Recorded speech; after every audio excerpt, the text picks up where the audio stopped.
Sobat Insta semuanya, Christopher Paul Gardner, pemilik dari Gardner Rich & Co, pernah mengalami peristiwa tragis di mana dia mengalami titik terendah di dalam kehidupannya.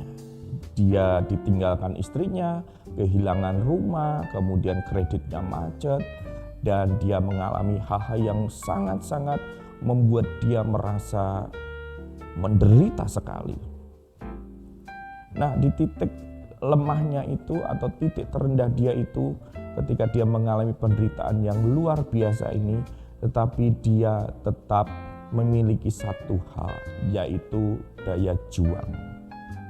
Dengan daya juang yang dimilikinya itu, dia berjuang untuk bangkit ya, walaupun tadi dia kehilangan rumah, kemudian harta kekayaannya habis, ditinggalkan istri, kredit macet, banyak utang dan lain sebagainya. Dia mulai berjuang, bekerja dengan sekuat tenaga, dan dia terus meminta kekuatan Tuhan untuk bangkit.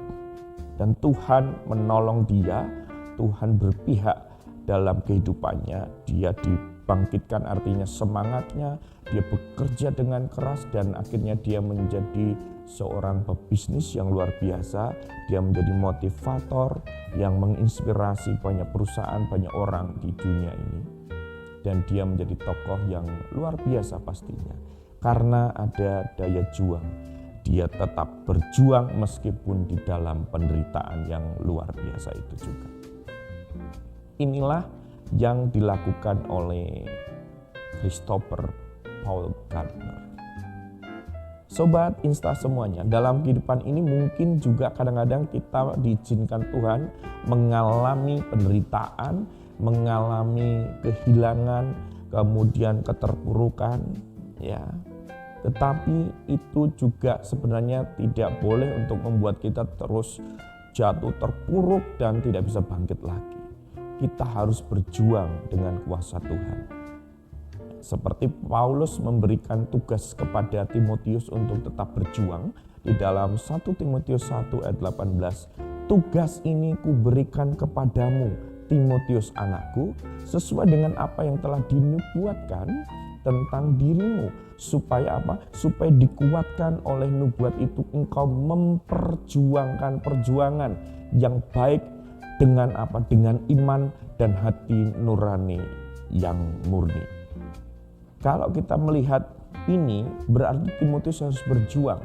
Di dalam apa? Perjuangan iman, sehingga hidupnya akan bertumbuh, hidupnya akan mengalami peningkatan, kualitas kehidupannya akan maksimal. Ya. Hati nuraninya semakin dimurnikan di dalam Tuhan. Sehingga ini akan berdampak bagi kualitas pelayanannya juga di dalam mengembalakan sidang jemaat. Di Efesus, saudara, sobat Insta semuanya.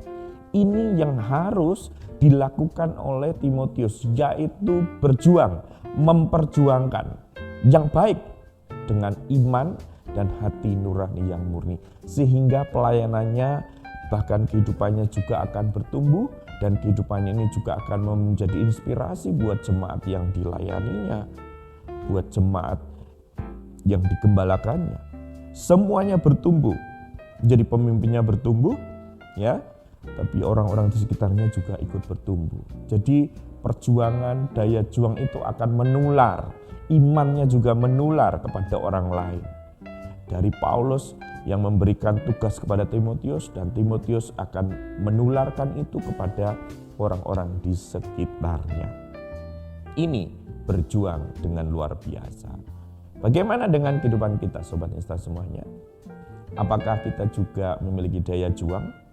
Apakah kita masih semangat untuk menjalani hidup ini, untuk menghadapi setiap tantangan persoalan yang ada ini, dan juga untuk membangun manusia batiniah kita, manusia rohani kita semakin perkasa, semakin bertumbuh di dalam Tuhan, berbuah bagi nama Tuhan Yesus Kristus?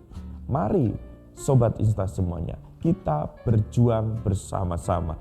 Tantangan apapun, penderitaan apapun, cobaan, hantaman apapun, mari kita maju di dalam Yesus Kristus.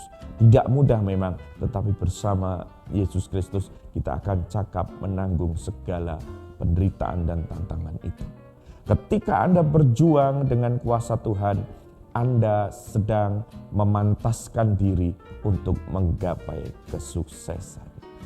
Sekali lagi, ketika Anda berjuang dengan kuasa Tuhan, Anda sedang memantaskan diri untuk menggapai kesuksesan.